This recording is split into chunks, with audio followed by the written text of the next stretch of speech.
नमस्कार दोस्तों, मैं राम प्रवेश एवरग्रीन ऑनलाइन क्लासेस में आप सभी का स्वागत करता हूं। कल तक हमारी 2 क्लासेस हो चुकी हैं।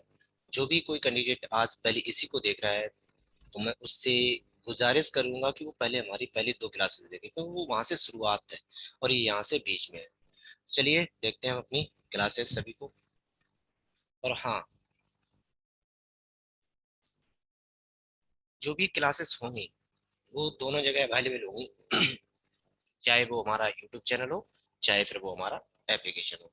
अगर एप्लीकेशन डाउनलोड करना है तो उसका लिंक हम आपको इसी वीडियो में बताएंगे। तो चलिए देखते हैं। मैं खुद राम प्रवेश, और ये रहा हमारा एप्लीकेशन के बारे में डिटेल। अगर आप प्ले स्टोर पे जाएंगे, प्ले स्टोर पे आपको सर्च करना पड़ेगा एवरग्रीन क्लासेस, और एवरग्रीन क्लासेस के नाम से बहुत से एप्लीकेशन मिलेंगे, लेकिन आपको सिर्फ लोगो पहचानना पड़ेगा। ये लोगो में मिलेगा हमारा एप्लीकेशन। अगर आप प्ले स्टोर पर नहीं जाना चाहते तो आप डायरेक्ट यहाँ पे स्कैन कीजिए और आपको डायरेक्ट यहाँ से लिंक अवेलेबल हो जाएगा। तो चलते देखते हैं हम अपने आज के क्वेश्चंस। ये सारे क्वेश्चन सभी आर एस अग्रवाल के हैं, कोई नए क्वेश्चन नहीं है। आर एस अग्रवाल कंप्लीट कराई जाएगी यहाँ पे। तो चलिए देखते हैं पहला क्वेश्चन क्या दिया। पहला क्वेश्चन दिया है कि 7 पे पावर 95 माइनस 3 पे पावर 58 में इकाई का अंक कितना होगा। तो चलिए देखते हैं।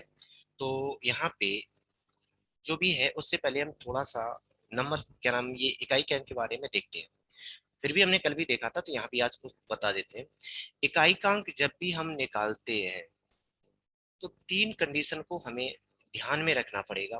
पहला, जो संख्या है, जो भी संख्या है उसमें से सिर्फ आपको यूनिट डिजिट ही चाहिए। क्या चाहिए आपको? Unit digit. सेकंड कंडीशन क्या होती है? पावर को आप 4 से डिवाइड करेंगे और उसका जो रिमाइंडर है वो चीज की पावर लगा देंगे। थर्ड केस क्या है? अगर रिमाइंडर हमारा शून्य होता है तो उस केस में जो पावर होगी वो कितनी होनी चाहिए? 4। तो दोनों में एग्जांपल के तौर पे यहाँ पे करके देखते हैं। तो उनमें दोनों में क्या होने वाला है वो चीज देखो। ये हमारे दोनों रूल्स है। एग्जाम्पल नंबर हम पहला ले रहे हैं। मान लो हमारे पास कोई नंबर है 783 और पावर भी दे रहा है 83। हमसे कह रहा है इसमें यूनिट डिजिट कितना होगा। तो यूनिट डिजिट देखते हैं। पहला रूल नंबर पहला क्या कहता है कि जो संख्या उसमें से आप यूनिट डिजिट उठा लो। तो जो संख्या है हमारी, ये संख्या है, ये पूरी कितनी दी है हमारी? एक नंबर है, उसका यूनिट डिजिट कितना है? तो उसका यूनिट डिजिट जनाब 3 है। अब हम क्या करेंगे? सेकेंड रूल क्या कहता है? पावर को 4 से डिवाइड कर दो और रिमाइंडर ले लो। जब आप पावर मीन्स 83 को 4 से डिवाइड करोगे तो ये 80 तक कटेगा तो बचेगा कितना? 3। तो आप इस पे पावर 3 लगा दो। अब इसको सॉल्व कर दो। सॉल्व करोगे तो वैल्यू आएगी 27, और 27 में यूनिट डिजिट कितना आपका? 7 है। अगर ये 7 है तो इसका भी यूनिट डिजिट 7 ही होगा। ये हम बता रहे थे। अब बात करोगे कि यहाँ पे जो तीसरा रूल है वो कहाँ पे अप्लाई हुआ। तो तीसरे रूल की कंडीशन थी, हमने क्या कहा था? अगर आपका रिमाइंडर 0 हो उस केस में मुझे ये इसकी जरूरत पड़ती है। तो देखते हैं। रिमाइंडर 0 करने के लिए मान लो हमने कोई भी नंबर लिया 8254 और पावर ले ली यहाँ पे 2000, 2000 ले ली। अब रूल नंबर वही शुरुआत से फिर होगा। पहला क्या कहता है? नंबर में से यूनिट डिजिट। तो जो नंबर है उसका यूनिट डिजिट यहाँ पे कितना दिया है? 4 दिया है, तो आप 4 ले लो। जो पावर है उसको 4 से डिवाइड करो। जब 4 से डिवाइड करोगे तो आपका जो 2000 है वो 4 से डिविजिबल है। उस केस में रिमाइंडर हमारा 0 होगा। अगर रिमाइंडर 0 है तब आपको पावर 4 लेनी है, और इसको सॉल्व करने से इकाई का अंक कितना आएगा आपका? 6 आएगा। यही कॉन्सेप्ट हमारा क्वेश्चन में अप्लाई होने वाला जो यहाँ पे दिया गया है। तो चलिए देखते हैं हम अपना क्वेश्चन। तो क्वेश्चन में दिया है 7 पे पावर 95 माइनस 3 पे पावर 58। यहाँ पे तो यूनिट डिजिट खुद अपने आप में 7 है, माइनस यहाँ पे यूनिट डिजिट खुद अपने आप में 3 है। अब होता क्या है कि यहाँ पे 95 है ये वाला पावर, और यहाँ पे है 58। तो जब हम 95 को 4 से डिवाइड करते हैं तो 4 से जाएगा 2 बार, 8, एक बचा 5, 4 से जाएगा 3 बार, 12, रिमाइंडर 3 बचा, तो 7 पे पावर तो हो जाएगी 3।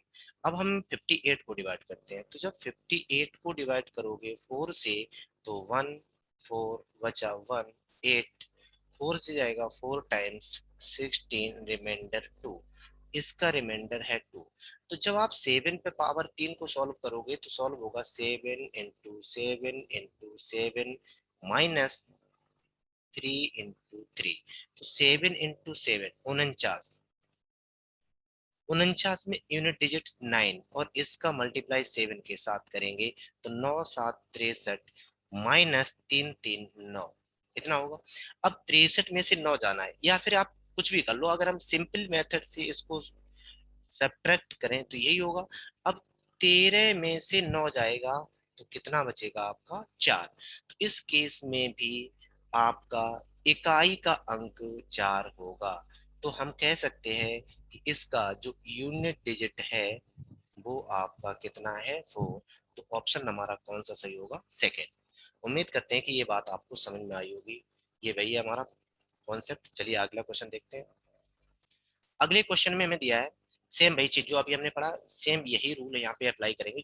जो भी हमारा यूनिट डिजिट होगा वो सेम इसी पे चलेगा। तो चलिए देखते हैं, इसमें से यूनिट डिजिट आपका कितना दिया है 4, तो 4 लिख लो। इसका यूनिट डिजिट कितना दिया है 5, तो 5 लिख लो। इसका यूनिट डिजिट कितना दिया है 1, तो 1 लिख लो। ठीक है, अभी हम केवल फॉर्मूला अप्लाई कर रहे हैं, उसके बाद जो भी होगा हम बताएंगे इसको।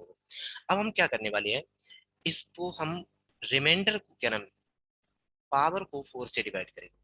जब पावर को 4 से डिवाइड किया जाता है तो 4 का रूल होता है कि लास्ट के 2 डिजिट को हम डिवाइड करते हैं। तो यहाँ पे पहला है 93, इसको 4 से डिवाइड करना है। फिर है हमारा 17, इसको 4 से डिवाइड करना है। फिर है हमारा 91, इसको 4 से डिवाइड करना है। तो अब यहीं पे डायरेक्ट करें, 4 से डिवाइड करो 8 कटेगा, 1 बटेगा, 4 3 12, तो रिमाइंडर यहाँ पे 1। 17 को 4 से डिवाइड करोगे रिमाइंडर 1। 91 को डिवाइड करोगे तो 4 एकम 4, 4 दूनी 8 बचा 1 11, तो 4 दूनी 8, कितना बचा 3। इस पे पावर लगेगी 1, इस पे पावर लगेगी 1, इस पे पावर लगेगी 3। इन दोनों के बीच में मल्टीप्लाई, इन दोनों के बीच में मल्टीप्लाई। तो यहाँ पे बना 4 मल्टीप्लाई बाई 5 मल्टीप्लाई बाई 3, तो 4 पंचे 20, 20 में यूनिट डिजिट कितना है आपका 0। यहाँ पे बात समझ में आई। अब हम जो कह रहे थे कि यहाँ पे एक कॉन्सेप्ट और अप्लाई हो जाता है, वो कॉन्सेप्ट कौन सा है। तो जो कॉन्सेप्ट है वो थोड़ा ध्यान देने की बात है और कुछ नहीं। कॉन्सेप्ट नंबर 1, अगर किसी भी नंबर का यूनिट डिजिट 0 1 5 6 है, इस पे कुछ भी पावर हो, कुछ भी पावर हो, यूनिट डिजिट सेम रहता है। ये क्या देगा आपका, सेम यूनिट डिजिट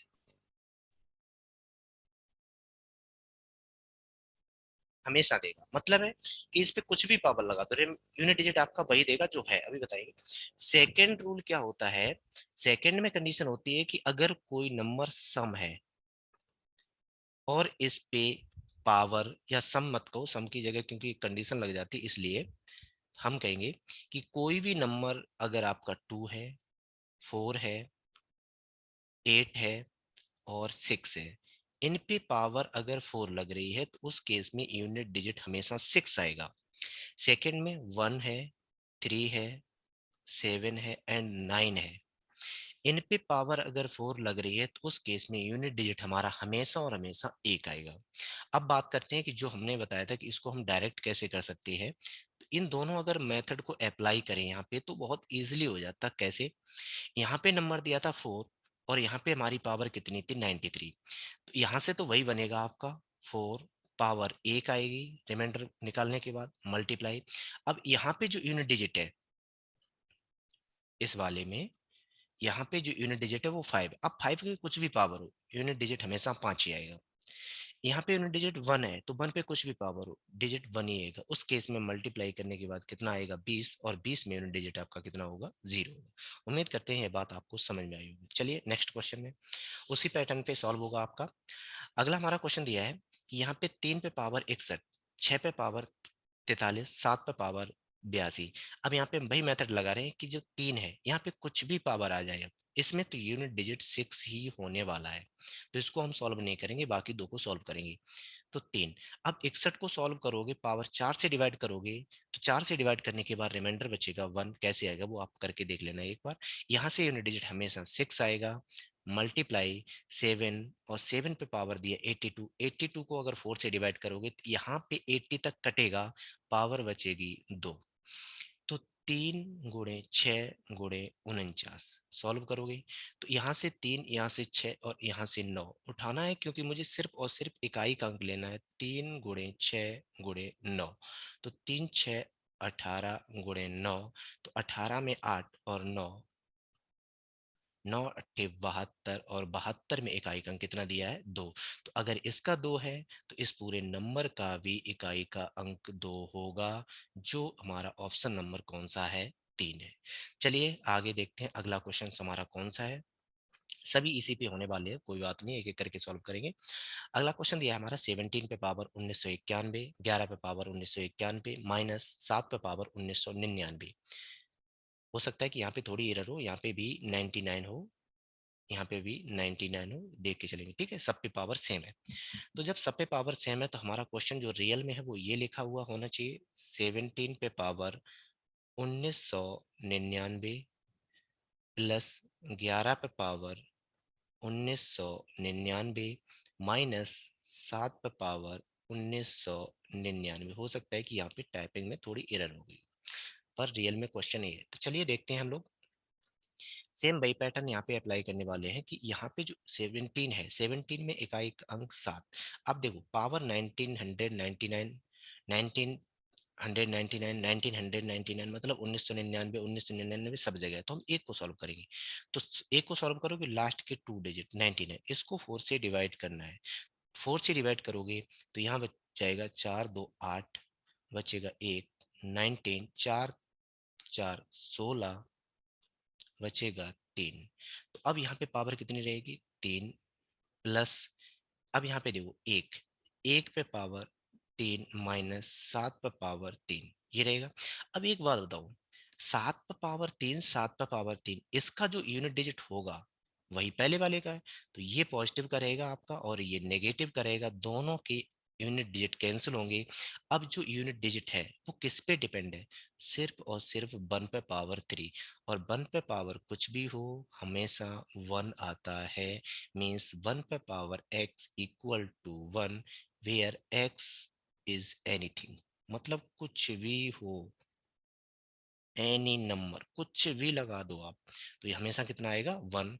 तो अब इस पूरे कॉन्सेप्ट में हमारा कितना आंसर आया? 1, जो ऑप्शन नंबर हमारा कितना दिया है? 1 दिया।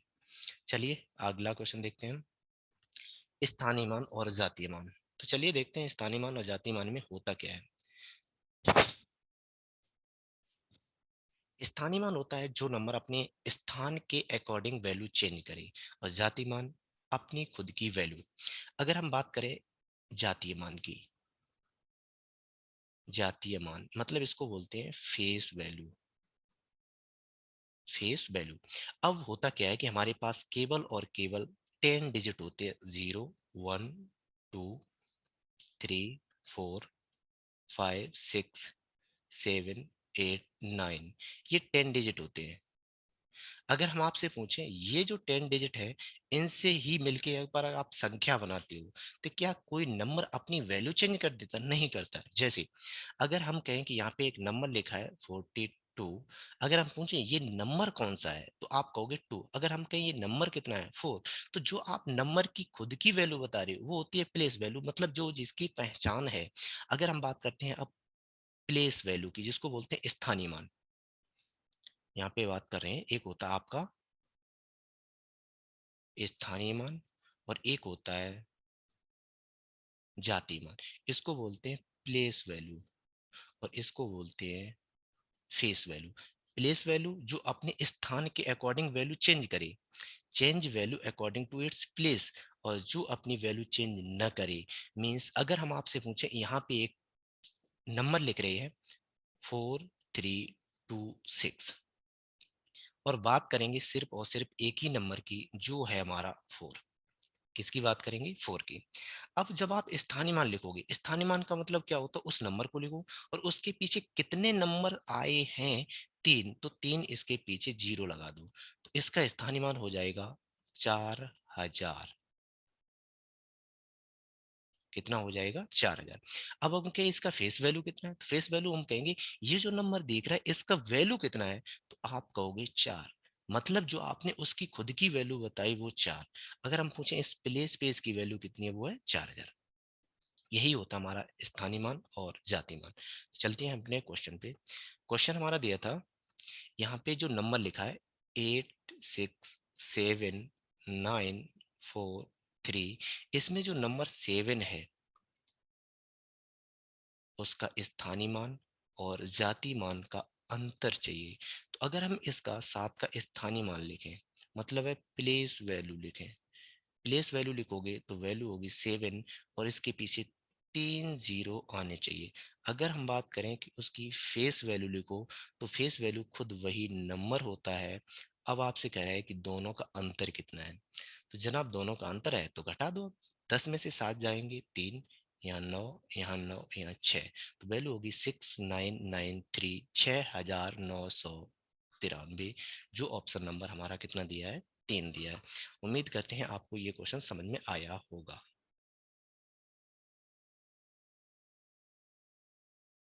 चलिए अगला क्वेश्चन हम देखते हैं। अगला क्वेश्चन में सेम वही चीज है। अब हमसे पूछ रहा है, यहाँ पे एक नंबर लिखा है 689235। इसमें दो वैल्यू देखनी है, 9 और 3 के स्थानीय मानों का अंतर। एक है 9 और एक है 3। तो हम बात करते हैं 9 का स्थानीय मान, तो 9 के पीछे कितनी वैल्यू है? 3, तो 3 जीरो लगा दो, 1 2 3। अब हम बात करते हैं एक वैल्यू है 3, उसका स्थानीय मान, तो 3 के पीछे एक वैल्यू है, तो यहाँ पे एक जीरो लगा दो, तो वैल्यू हो जाएगी 30। इन दोनों का आपको अंतर चाहिए तो माइनस कर दो। जीरो में से जीरो गया जीरो, जीरो में से 3 जाएगा नहीं तो एक कैरी लोगे, तो यहाँ 10, 10 में से 3 गया 7, यहाँ बचा 9 और यहाँ रह जाएगा आपका 8। इसका मतलब है कि जो अब आपका आंसर है वो हो जाएगा 8970। जो ऑप्शन नंबर कौन सा है? दूसरा। चलिए अगला क्वेश्चन देखते हैं हम लोग। हाँ, यहाँ पे थोड़ा क्वेश्चन भाग विधि पे डिपेंड है। चलिए देखते हैं कि वो भाग विधि पे क्या डिपेंड है हमारा क्वेश्चन। तो उससे पहले हम अगर आपसे एक क्वेश्चन पूछें कि अगर हम एक नंबर को डिवाइड कर रहे हैं 27 को और डिवाइड कर रहे हैं 4 से, तो आप क्या कहोगे कि इस 4 का ऐसा टेबल पढ़ो, इतना फाड़ा पढ़ो कि 27 मिल जाए या उससे छोटा रहे पर ज्यादा नहीं होना चाहिए। तो 4 सत्ते 28 ज्यादा होंगे, तो 4 6 24, उससे कम हो सकता है पर ज्यादा नहीं होना चाहिए, और वैल्यू बचेगी 3। तो यहाँ पे हम 4 नंबर अप्लाई किए हुए हैं। वो 4 नंबर कौन कौन से हैं? तो इस नंबर को बोला जाता है भाज्य, जिसमें हमने भाग दिया, और जितनी बार भाग दिया वो होता हमारा भागफल। जिससे भाग दिया वो होता है हमारा भाजक, और जितना हमारा शेष बचा वो होता है हमारा शेषफल। ये बात आपको पता भी होगी, नहीं पता है तो आप इसको समझ सकते हो। तो अब हम आगे देखते हैं कि हमारा जो क्वेश्चन है वो क्या दिया था। हमारा जो क्वेश्चन दिया है यहाँ पे 4 कंडीशन लगाई हैं कि क्या क्या हो सकती है। तो ज्यादातर हम यहाँ पे एक बात आपको बता दें कि दो वैल्यू ऐसी होती है, अगर हम इसको इंग्लिश में कन्वर्ट करें तो इसको जो भागफल है इसको बोला जाता है कोशेंट, भाज्य को बोला जाता है एक नंबर, डिविडेंड, और जिससे भाग दिया उसको बोला जाता है डिवाइजर, और जो बचा है उसको बोला जाता है रिमाइंडर, और जितनी भाग भर दिया वो क्या होता है आपका कोसेंट। अब अगर इसी को एक कंडीशन लगाएं तो वो क्या होगी कि जो आपका डिविडेंड है, जो आपका डिविडेंड है उसमें कंडीशन होती है कि dividend equal divisor multiply by quotient.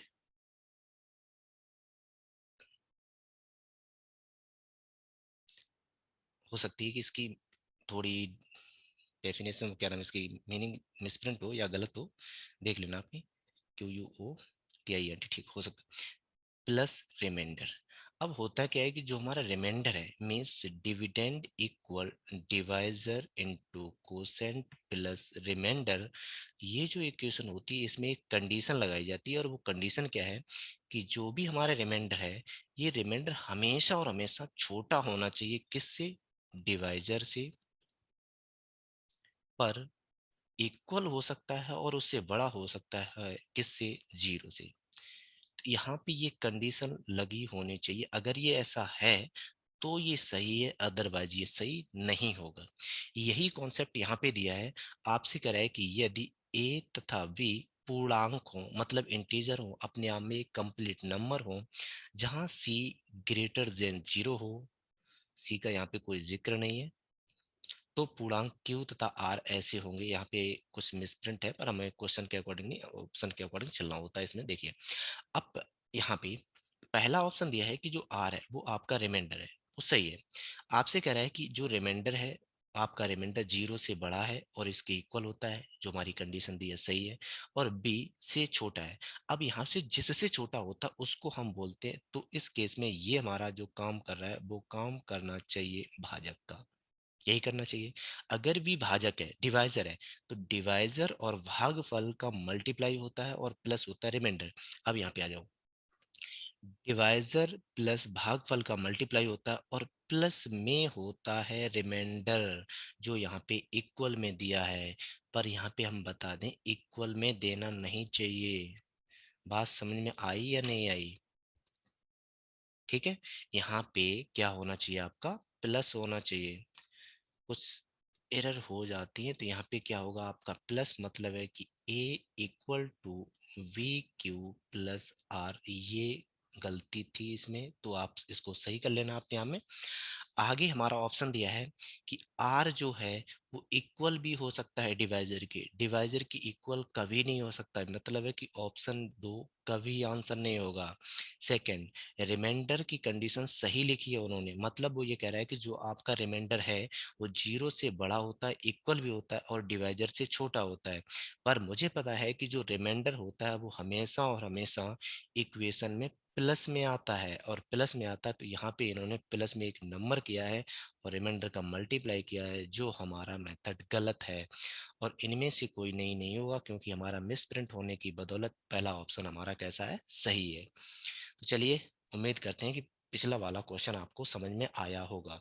अब देखते हैं अगला क्वेश्चन। अगले क्वेश्चन में दिया है कि यदि ए तथा बी दो वास्तविक नंबर है, वास्तविक नंबर होता है कि ए और बी आपके रियल नंबर हैं। रियल नंबर का मतलब होता है सीधी सी बात, इमेजिनरी नहीं है बस। क्योंकि हम क्या करते हैं, जो हमारे नंबर होते हैं कॉम्प्लेक्स नंबर, उनको दो कैटेगरी में डिवाइड करते हैं, एक होता है रियल और एक होता है आपका कॉम्प्लेक्स। यहाँ तक पता होना चाहिए आपको, नहीं पता है तो हम बेसिक कराएंगे, उसमें आप देख लेना। अब यहाँ पे दोनों में कंडीशन लगाते हैं, वो से कह रहा है कि अगर ये दोनों नंबर रियल हैं तो a into v equal to zero हो। ये कब कब शर्त अप्लाई होगी, तो यहाँ पे हम केस नंबर बना रहे हैं। तो फर्स्ट केस फर्स्ट क्या है, अगर हम a को जीरो लेके चले तो zero into v that is equal to zero. मतलब है कि अगर a जीरो हुआ तो उस केस में भी हमारा इक्वेशन जो लिखा है ये सही साबित होगा। अब हम बात करते हैं केस नंबर टू की, केस सेकंड की। केस सेकंड की क्या है, अब हम बी को जीरो करना चाहते हैं। जरूरी थोड़ी ना कि ए ही जीरो हो, बी भी जीरो हो सकता है।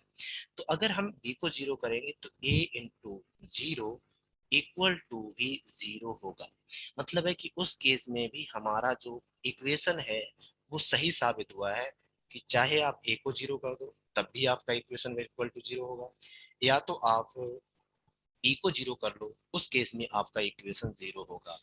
अगर हम कहें कि कोई कहता है बंदा नहीं हम दोनों ही जीरो करना चाहते हैं, मतलब केस नंबर थर्ड अप्लाई करना चाहते हैं, ए की वैल्यू भी जीरो करेंगे बी की वैल्यू भी जीरो कर दें, तो उस केस में भी हमारा इक्वल टू जीरो ही आएगा। तो इसका मतलब ये हुआ आप ए जीरो कर दो तब भी हम सही है, आप बी जीरो कर दो तब भी हम सही है, या आप दोनों ही जीरो कर दो तब भी हम सही है। इसका मतलब तीनों को अगर हम मर्ज करें तो ऑप्शन नंबर 4 हमारा सही साबित होता है। अब यहाँ पे उन्होंने कहा है कि ऑप्शन ए इक्वल जीरो कर दो, या आप ऑप्शन बी जीरो कर दो, अथवा दोनों जीरो कर दो, तो दोनों तीनों कंडीशन में हम सही साबित होते हैं। इसका मतलब है कि ऑप्शन हमारा हमारा 4 कैसा है, सही है। चलिए अगला क्वेश्चन देखते हैं। अगला क्वेश्चन दिया है सबसे छोटी अभाज्य संख्या कौन सी होती है। तो यहाँ पे प्रॉब्लम है अभाज्य की। तो अभाज्य संख्या होती क्या है, तो उसको हम पहले एक बार समझ लेते हैं और उसके बाद हम आगे देखते हैं। तो चलिए अगला थोड़ा पहले कॉन्सेप्ट समझ लेते हैं उसके बाद।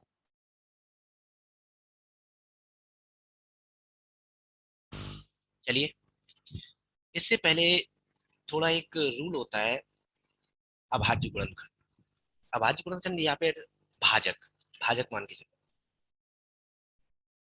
एक कॉन्सेप्ट होता है भाजक। अब ये भाजक होता क्या है, मान लो हमने यहाँ पे लिखा 6, तो हम आपसे एक क्वेश्चन कर रहे हैं कि जो 6 लिखा है, इस 6 को कौन कौन से नंबर पूर्णतः विभाजित करेंगे। तो आप कहोगे 1 और 6 एक ऐसे नंबर होते हैं, मतलब नंबर 1 और स्वयं वो संख्या हमेशा कटेगी। मतलब कोई भी नंबर हो, जैसे हम कहें यहाँ पे लिखा है 13, तो 13 में 1 का और 13 का तो भाग जाएगा, आगे जाए या ना जाए वो बात अलग है, पर इन दो नंबर का जाएगा। मतलब कौन से, एक 1 का और एक खुद संख्या का। इसके बाद इस संख्या में भाग जाएगा आपका 2 का और इसमें भाग जाएगा 3 का। तो जो संख्या से भाग जाए उन्हीं को बोला जाता है भाजक। उम्मीद करते हैं ये बात आपको समझ में आई होगी। जैसे अगर हम लिखना चाहें यहाँ पे 8, तो 8 के भाजक होंगे 1, 2, 4 एंड 8। क्लियर है। यही चीज यहाँ से स्टार्ट होती है क्या, कि जो भाज्य संख्या होती है और एक होती है अभाज्य। कुछ भाज्य होती हैं, कुछ कैसी होती है अभाज्य। तो होता क्या है कि जो संख्या भाज्य होती है, इनके जो भाजक होते हैं, भाजक होते हैं वो केवल 2 होते हैं। ये शर्त होती है। भाजकों की संख्या जो होती है वो कितनी होती है, 2 होती है। अब बात करते हैं अभाज्य वाले में क्या होता है। तो जो अभाज्य वाले में भाजक होते हैं, वो उसकी शर्त होती है मोर देन 2 या 2 से अधिक।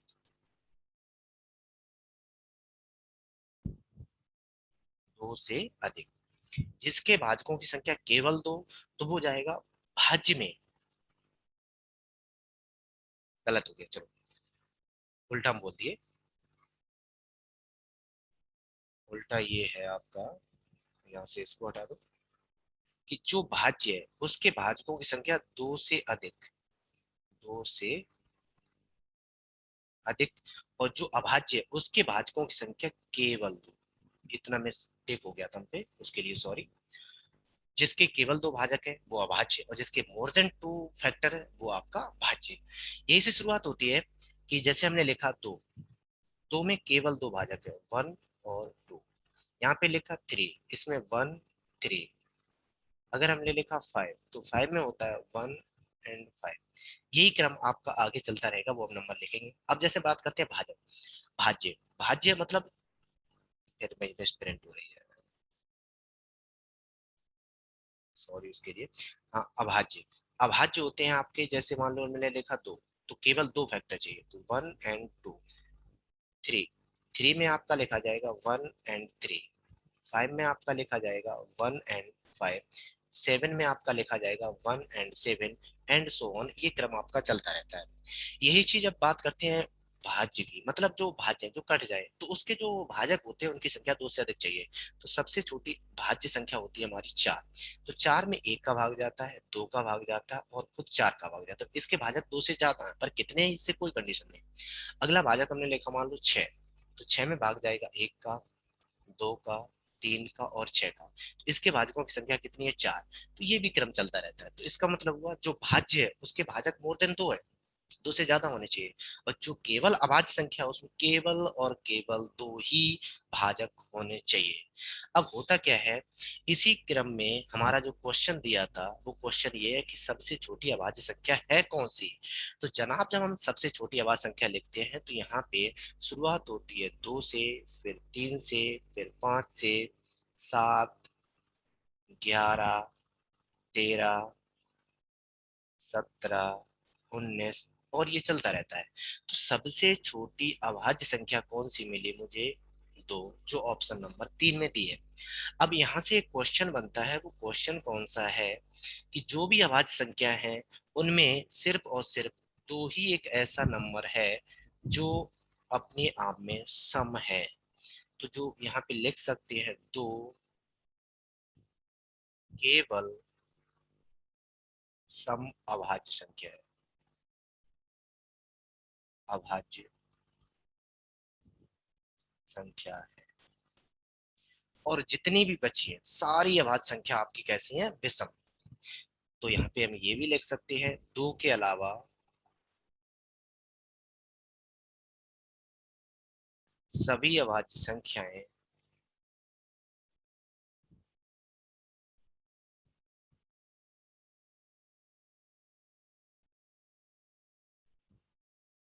विषम होती है, विषम होती है। ये दो कॉन्सेप्ट आपको याद करने पड़ेंगे। चलिए आगे देखते हैं अगला क्वेश्चन।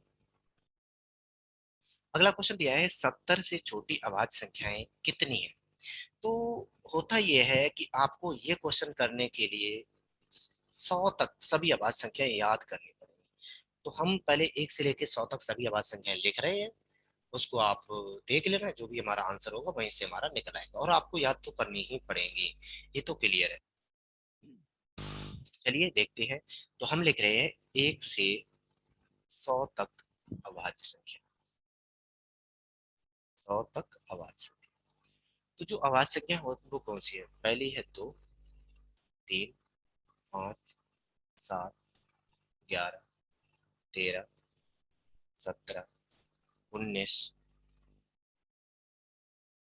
23, 29, 31, 37, 41, 43, 47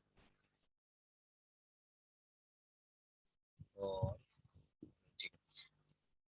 53, 59, 61, 67, 71, 73, 79, 83, 89 और 97। 1, 2, 3, 4, 5 संख्याएं हम देख रहे हैं। एक, 1, 2, 3, 4, 5, 6, 7, 8, 9, 10, 11, 12, 13, 14, 15, 16, 17, 18, 19, 20, 21, 22, 23, 24, 25। हाँ, ये टोटल 25 संख्याएं होती हैं आपकी। ठीक है। अब होता क्या है कि इनमें हम पहले कॉन्सेप्ट देख रहे हैं, उसके बाद ये जो टोटल संख्याएं इनकी संख्या 25 होती है, और जो इनका योग है, योग कर लेना कैलकुलेटर से, हमने किया था, कोई इसका सीक्वेंस नहीं है कि हम आपको डायरेक्ट लेकर ना बता दें। तो इसका जो योग है वो होता है आपका 1060। अब बात करते हैं हम अपने क्वेश्चन की। जो हमारा क्वेश्चन क्वेश्चन कह रहा है कि 70 से छोटी अभाज्य संख्याएं हैं कितनी। तो जब 70 से छोटी बात कर रहे हो तो आपको यहां तक जाना है। अब हमने कहा कि हमारे पास टोटल 25 है, आप 70 तक जाना है तो 70 के बाद वाली काउंट करें, याद नहीं कर लो। तो 1, 2, 3, 4, 5, 6, 7, 8, 9, 10, 11, 12, 13, 14, 15, 16, 17, 18, 19। तो ऐसी कितनी संख्या है, 19। और ये आपको रटना पड़ेगा, और इसका कोई मेथड नहीं है। बस मेथड ये है, अगर आपको याद है तो आप डायरेक्ट 70 के बाद वाली निकाल लो, क्योंकि ये कम होंगी। तो ये टोटल कितनी है, 6, तो 25 में से 6 की तब भी कितना बचेगा, आपका आंसर 19। चलिए अगला क्वेश्चन देखते हैं। अगला क्वेश्चन दिया है आपका 50 से 90 के बीच में सभी अभाज्य संख्याओं का योग कितना है। अब जनाब योग निकालना है तो योग तभी निकलेगा जब संख्याएं हैं, तो आपको सभी संख्याएं एक साथ लिखनी पड़ेंगी। और जब आप लिखोगे तो कैसे लिखोगे, देखो, तो 50 के बाद स्टार्ट होती है 53, 53 के बाद आपका आएगा 59, 59 के बाद होता है 61, 61 के बाद होता है 67, 67 के बाद होता है आपका 71, 71 के बाद आता है आपका 73, 73 के बाद आता है आपका 79, 79, उसके बाद आता है 83, उसके बाद आता है आपका 89। इतनी नंबर है। अगर नहीं समझ में आ रहा तो पीछे देख लो कितने हैं, पहले देख लो, 1 2 3 4 5 6 7 8 9, पीछे देख लो कितने तक, 50 से, क्वेश्चन हमारा कौन सा था, 50 से 90। तो देखो 50 से 90 तक जाना है तो कहाँ से जाएंगे, यहाँ से, यहाँ से चलना है, और 90 तक जाना है, मतलब ये पूरा रहेगा ग्रुप, और इसको भी शामिल करना है। तो संख्याएं कितनी है, 1 2 3 4 5 6 7 8 और 9, जो हमने यहाँ पे लिखी है। अब आपको सिर्फ और सिर्फ योग करना है। योग करने में हम लोग क्या करेंगे, देखो, 3 9 12, एक 13, 13 7 20 और एक 21, 21 3 24, 24 9 33, 33 3 36, 36 और 9 45 में 4। तो इसका मतलब या तो ऑप्शन हमारा 1 होगा, या फिर ऑप्शन नंबर हमारा 4 होगा। अगला है हमारा 5 5 10 6 16 6 22 7, 22 7 29, 29 7 36, 36 7 43, 43 और 8 51, 51 और 8 59, 59 और 4 63, जो ऑप्शन नंबर 4 में गिवन। उम्मीद करते हैं ये बात आपको समझ में आई होगी, क्योंकि इसका कोई मेथड नहीं है कि हम डायरेक्ट आपको बता दें इतना इतना होता है। ये सिर्फ तभी संभव है जब आपको ये संख्याएं रटी होनी चाहिए। तो चलते हैं अगले क्वेश्चन पे। हम हमसे पूछ रहा है कि 110 और 120 के बीच कितनी अभाज्य संख्याएं हैं। तो देखो एक चीज होती है कि जो अभाज्य संख्याएं हैं, अगर हम पीछे फिर चले इस पे, अभाज्य संख्या तो एक ऐसा नंबर है जो सम है। आगे जितना भी बढ़ोगे आप कोई भी नंबर सम नहीं मिलेगा। और इसीलिए हमने यहाँ पे ये लिखाया भी है आपको कि दो केवल सम अभाज्य संख्या है, दो के अलावा सभी अभाज्य संख्याएं विषम होती हैं। ये बात आपको ध्यान देनी पड़ेगी। तो इसी कॉन्सेप्ट पे हम क्वेश्चन करेंगे। जब वो ये कह रहा है 110 से 120 के बीच सभी अभाज्य चाहिए, तो ये तो क्लियर है कि सम संख्या अभाज्य हो ही नहीं सकती, तो हम सीधा विषम ही लिखना शुरू करेंगे। या आप लिख सकते हो, तो हम लिखेंगे 1 1 10, 1 1 1, 1 1 12, 1 1 1 13, 1 14, 1 15, 1 16, 1 18, 1 19 और 1 20, इतना दिया है। अब हमसे कह रहा है कि जो सम है वो तो भाज्य हो ही नहीं सकती अभाज्य। तो ये आपकी सम है, ये आपकी सम है, ये आपकी सम है, ये आपकी सम है, ये आपकी सम है, ये आपकी सम है। यहाँ तक क्लियर है। अभाज्य संख्या होने की शर्त एक ही है कि जो संख्या किसी से न कटे वही संख्या अभाज्य है। तो सबसे बड़ी बात है, मुझे पता है 5 का रूल, जिसका इकाई अंक 0 है या 5 है वो संख्या 5 से कटेगी। दूसरा यहीं पे ध्यान रखना, एक नंबर होता है 3 × 37, ये मिलके बनाता है आपका 111। इसकी जरूरत पड़ेगी जब हम विभाज्यता का नियम पढ़ेंगे, वहां पे हम बताएंगे, तो अभी आप यहाँ पे ध्यान रख सकते हो। तो ये नंबर भी डिविजिबल है 3 से। अब हमारे पास जो नंबर बचे वो सिर्फ और सिर्फ दो बचे, तो उन्हीं को हम चेक करेंगे कि उनकी शर्तें क्या हैं, क्या वो भाज्य है या अभाज्य है। तो हमारे पास जो नंबर बचे, अब वो नंबर है हमारे पास 113 और 119, ये नंबर। अब होता क्या है कि कोई नंबर अभाज्य है या नहीं है, तो इसकी जो शर्त होती है, तो मान लो हमारे पास अभी एक नंबर जो हमने नंबर लिखे थे उनमें हमारा नंबर है 97, उनमें हमारा नंबर कितना दिया है 97। हम ये चेक करेंगे ये अभाज्य है तो कैसे है। तो आपको क्या करना होता है कि जो संख्या लिखी है इसका स्क्वायर रूट ले लो, और स्क्वायर रूट लेने के बाद एक नंबर आएगा n, ठीक है। पर ये कंडीशन है कि जो n है वो आपका स्क्वायर रूट से थोड़ा बड़ा होना चाहिए, या तो इक्वल हो या बड़ा हो। ठीक है। तो अब 97 अपने आप में कंप्लीट स्क्वायर नहीं है, तो इसके बाद कौन सा नंबर है जो कंप्लीट स्क्वायर है, तो मुझे पता है वो है 100। तो 100 का स्क्वायर होता है 10। अब होता है क्या है कि जो नंबर आपने n माना है तो उसकी वैल्यू यहाँ पे मुझे 10 मिली। अब आपको अप टू 10 तक जितनी अभाज्य संख्या है सब उठा दो, तो 2, 3, 5, 7 इतनी है। अब जो नंबर था 7, इसको हम डिवाइड करते हैं। अगर ये नंबर किसी से डिवाइड नहीं हुआ, हमारी कंडीशन क्या लिखी है, 2, 3, 5, 7, इनसे डिवाइड करेंगे। इनसे डिवाइड करने पे शर्त होती है अगर किसी से भी डिवाइड नहीं हुआ तो ये नंबर अभाज्य है, और किसी एक से भी डिवाइड हो गया तो ये नंबर भाज्य हो जाएगा। 2 से शर्त होती है नंबर सम होना चाहिए, वो नहीं है तो डिवाइड नहीं होगा। 3 की कंडीशन होती है सम ऑफ डिजिट, मतलब है कि संख्याओं के अंकों का योग कटना चाहिए। 9, 7, 16 नहीं कटेगा। 5 की शर्त है कि लास्ट में 5 हो या फिर 0 हो, नहीं कटेगा। 7 का भाग लगा दो, 7 एकम 7 बचे 2, या आप सीधा भाग लगा दो 97, 97 में भाग लगाओगे 7 का तो 7 एकम 7 बचे 2, 27, 7, 3, 21 बचे 6, जो पूरा पूरा नहीं कटा, इससे भी डिविजिबल नहीं है, तो ये नंबर हमारा कैसा हो गया, अभाज्य हो गया। किसी से नहीं कटा, अगर किसी से कट जाता तो भाज्य होता। यही शर्त हमारी इस क्वेश्चन पे लगाएंगे केवल दोनों के लिए। अब दोनों के लिए जब लगाएंगे तो हम इसको चेक करेंगे क्योंकि ये सबसे बड़ा नंबर है। इसके बाद कंप्लीट स्क्वायर नंबर होता है 121, और इसका स्क्वायर रूट होता है 11। अब आपको 11 तक सभी नंबर लेने हैं, तो 2, 3, 5, 7 और 11। ठीक है। तो जब हम चेक करेंगे तो क्या नंबर कोई 2 से कटेगा, नहीं कटेगा, तो 2 बाहर हुआ। 3 से कोई कटेगा, 3 का मतलब नंबर ऑफ डिजिट का सम होना चाहिए, तो 3, 1, 4 और 1, 5 नहीं कटेगा। 9, 1, 10, 1, 11 3 से भी नहीं कटेगा।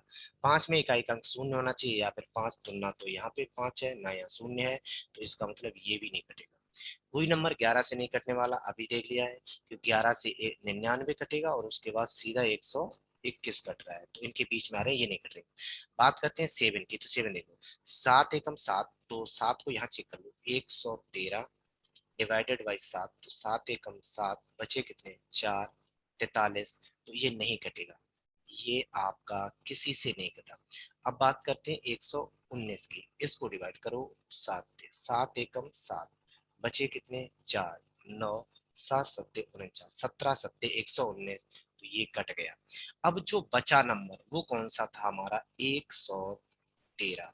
मतलब 113 ऐसा नंबर है जो किसी से नहीं कटा, इसका मतलब ये कैसा हुआ आपका, अभाज्य।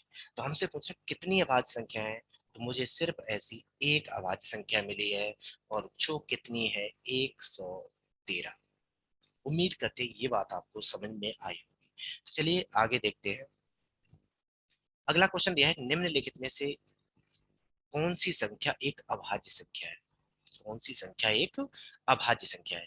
तो पहले हम चारों नंबर लिख लेते हैं। पहला नंबर दिया 161, दूसरा नंबर दिया है 221, तीसरा नंबर दिया है 373, और लास्ट नंबर दिया है 437, 437।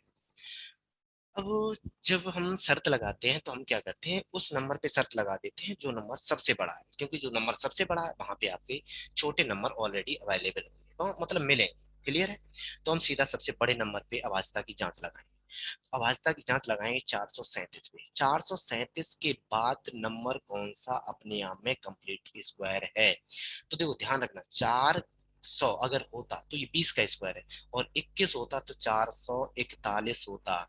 मतलब है, यहीं पे लिख रहे हैं कि अगर ये 20 का स्क्वायर करते तो यहाँ पे मिलता मुझे 400, और अगर हम इस किस का स्क्वायर करें तो मिलेगा 441। इसका मतलब हम 441 वाली कंडीशन देखेंगे और कितना तक जाएंगे, 21 तक। अब 21 तक जब हम जाएंगे तो यहाँ पे लिख रहे हैं 21 तक की सभी अभाज्य संख्याएं, तो 2, 3, 5, 7, 11, 13, 17, 19। यही है 21 तक सभी अभाज्य संख्या। अगर ये अभाज्य संख्या है तो एक एक करके अब हम सबको चेक करना शुरू करते हैं।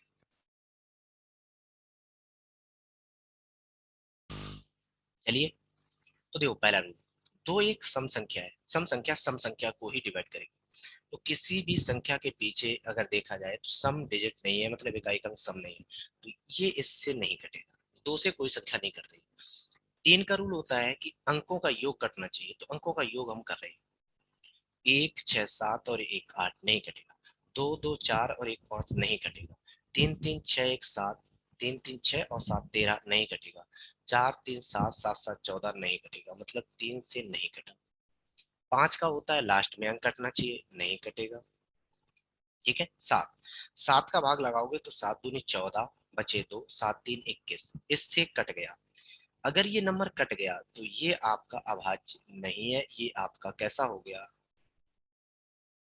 भाज्य हो गया, क्योंकि ये नंबर आपका 7 से डिवाइड हो गया।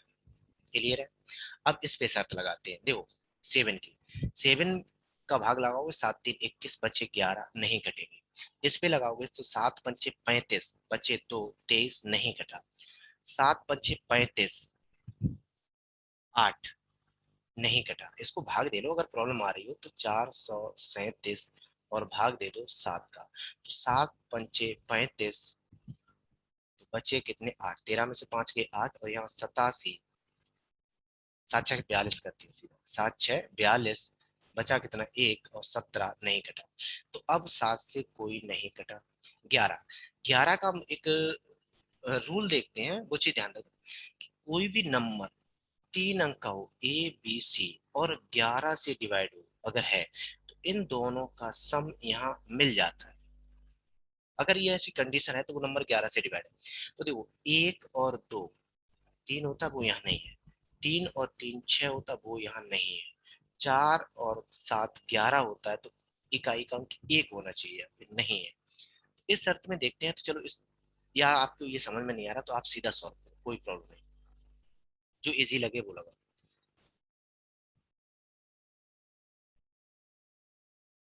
देखो 221, 11 से डिवाइड करो, 11 एकम 11, बच 11 दूनी 22, बचा एक नहीं कटा।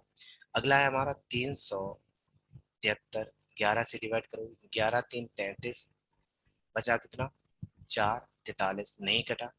तो 437, 11 से डिवाइड करोगे, 11 तीन 33, बचा कितना 10, 107 नहीं कटा, मतलब 11 से कोई नंबर नहीं कटा। अब हम चेक करते हैं किससे, 13 से। तो 221, 13 से चेक करो, 13 एकम 13, बचा कितना 9, एक 13 7 91, समझ में आया नहीं है। 13 एकम 13, 13 9 22, ठीक है, 12 में से 3 गया 9, बचा कितना एक 91, 13 7 91, ये नंबर आपका कैसा हो गया, भाज्य। अब हुआ किससे, 13 से। इसको चेक करो, इन दोनों में से अब हम चेक करें, तो अगला है हमारा 373 और 13 से चेक करें, तो 13 दूनी 26, क्योंकि 13 तिया 39 ज्यादा, तो एक एक 13। अब 13 तिया 39, 13 चौको 52, 13 पंजे 65, 13 छः 78, 13 सात 91, 13 आठ 104, 13 निन्या 117 नहीं कटा। तो जब नहीं कटा तो यहाँ पे अगला नंबर है 437, इसको डिवाइड करके देख रहे हैं 13 से, 13 तीन 39, बचा चार 47 नहीं कटा, ये भी चेक हो गया। अब दोनों नंबर चेक करने हैं इन पे, तो हम क्या कर रहे हैं कि 17 चेक कर रहे हैं। 17 से हमने चेक किया किसको, 373 को, तो 17 दूनी 34, बचा कितना तीन 33 नहीं कटा। 17 से चेक करेंगे इस नंबर को, तो 437 को चेक कर दो 17 से, तो 17 दूनी 34, बचा 9 और 7, 17 तीन 51, 17 चौको 68, 17 पाँच 85, 17 छक्का 102, मतलब अब किसी से नहीं घटे। अब बात सिर्फ और सिर्फ आती है 19 की। तो जब बात 19 की आती है तो 19 को ही अब हम चेक करने वाले हैं इन दो नंबर्स पे। तो जब इन दो नंबर्स पे चेक करोगे तो वो नंबर्स क्या बनेंगे आपके, देखो हम चेक कर रहे हैं 373 और चेक कर रहे हैं 19 से। 19 एकम 19, 19 दूनी 38 ज्यादा हो जाता तो इसका मतलब यहाँ पे बचा 3। ठीक है, 19 हम 190 होते, ये नहीं कटा। अगला है हमारा 437 और 19 से चेक कर रहे हैं, 19 दूनी 38, 13 में से 8 गए 5, 4 में से 1, 19 दूनी 38, 19 3 57। तो ये नंबर 19 से कट गया। इसका मतलब अगर ऑप्शन है अब तो एक ही है, वो कौन सा है हमारा 373। यहाँ तक बात समझ में आई होगी। नहीं आई है तो कृपया करके इस क्वेश्चन को दोबारा से रिपीट करके देख सकते हैं, क्योंकि इसको लगाने का एक ही कॉन्सेप्ट है जो हमने आपको अभी बता दिया है। क्लियर है? चलते हैं अगले क्वेश्चन पे हम लोग। अगला क्वेश्चन दिया है कि प्राकृतिक संख्या n के लिए, मतलब जो n है उसमें कंडीशन लगा दी। n कैसा है आपका, नेचुरल नंबर है, नेचुरल नंबर है, नेचुरल नंबर है। तो इसका मतलब जो n है वो एक सेट से मिलेगा, 1 2 3 4 अप टू एन तक। बस ये एन नहीं है, ध्यान रखना। जो एन है वो एक नेचुरल नंबर का सेट का एलिमेंट है। मतलब है ये जो कंडीशन लगी है ये दी है। अब हमसे कह रहा है ये किससे हमेशा कटेगा। तो आपसे कह रहा है अगर एन एक नेचुरल नंबर है तो एन क्यू माइनस एन हमेशा किससे कटेगा, हमेशा किससे कटेगा। तो होता ये है कि अगर हम यहाँ से n कॉमन ले लें तो एक नंबर मिलेगा मुझे। n कॉमन लेने से n स्क्वायर माइनस 1, अंदर वाले पार्ट को आप लिख सकते हो n ब्रैकेट में n प्लस 1 और एक बार n माइनस 1। इसको अगर सीक्वेंस में लिखते हैं, सीक्वेंस में, तो ये होता है n माइनस 1, n सीक्वेंस में लिखने पे मिलेगा n माइनस 1 इंटू एन और दूसरे ब्रैकेट में n प्लस 1। ये कंडीशन मिलेगी आपको। अब अगर ये कंडीशन मिलेगी तो यहाँ से ये शर्त क्या है, ये शर्त लगा रहा है कि आपका जो नंबर है वो तीन क्रमागत नंबर का मल्टीप्लाई है, तीन क्रमागत नंबर का मल्टीप्लाई है। अब तीन क्रमागत नंबर का मल्टीप्लाई है तो वो नंबर हम लिखना चाह रहे हैं वो कैसे हो सकते हैं। मान लो हमने लिखा 1 गुणा 2 गुणा 3, तो यहाँ से कितना बना 6। अब हम यहाँ शुरू कर रहे हैं 2 गुणा 3 गुणा 4, कितना बना आपका 4 3 12 दूनी 24। इस प्रकार देखा जाए तो हर एक नंबर में आपको एक एलिमेंट मिलेगा, एक नंबर मिलेगा, वो कितना होगा 6। इसका मतलब ये नंबर 6 से हमेशा डिवाइडेड है। बात समझ में आई? इसी क्वेश्चन को अगर हम डायरेक्ट करना चाहें तो डायरेक्ट यहाँ पे लगा सकते हो आप। कैसे? आपसे कह रहा है कि जो n है वो एक नेचुरल नंबर है। अगर जनाब n एक नेचुरल नंबर है तो नेचुरल नंबर का सबसे छोटा नंबर कौन सा है, तो वो होता है n इक्वल टू 1। अगर हम यहाँ पे पुट करते हैं तो 1 का cube minus 1 that is equal to 0। क्या ऑप्शन में 0 है? नहीं है। तो हम तुरंत आगे बढ़ेंगे। यहाँ पर इतना ध्यान रखना कि कभी भी इस टाइप के क्वेश्चन में 0 आ जाए तो 0 हमारा ऑप्शन नहीं होता है। आगे बढ़ते हैं तो अगला हम n का वैल्यू रखते हैं n इक्वल टू 2। तो जब n इक्वल टू 2 पुट करोगे तो 2 का क्यूब माइनस 2, तो 2 का cube 8 minus 2 that is equal to 6। और यही हमारा ऑप्शन था। उम्मीद करते हैं ये बात आपको समझ में आई होगी। तो चलिए अगला क्वेश्चन देखते हैं। अगला क्वेश्चन भी सेम वही चीज है कि n एक धनात्मक पूर्णांक है, n एक धनात्मक पूर्णांक है, n एक पॉजिटिव इंटीजर है। तो n अगर एक पॉजिटिव इंटीजर है तो बात करते हैं 1 2 3 4 dot dot dot up to n। यहाँ तक कर रहे हैं, कोई भी हो सकता है। तो आपसे कह रहा है सदैव निम्नलिखित में से किस संख्या से पूर्णतः विभक्त होगा कौन। तो वो नंबर दिया है 3 पर पावर 4 n माइनस 4 पर पावर 3 है। हमने बताया है कि अगर नंबर दिया है तो उसमें सबसे छोटा एलिमेंट उठा लो, और सबसे छोटा एलिमेंट कौन है 1। तो जब हम n इक्वल टू 1 पुट करेंगे तो यहाँ नंबर बन जाएगा 3 पर पावर 4 माइनस 4 पर पावर 3। इसको सॉल्व करोगे तो 3 पे पावर 4 बनेगा आपका 81। -4 का पावर 3 बनेगा आपका 64। तो 11 में से 4 गए 7, और 7 में से 6 गए 1, तो वो नंबर कितना बना आपका 70। बात समझ में आ चुकी होगी।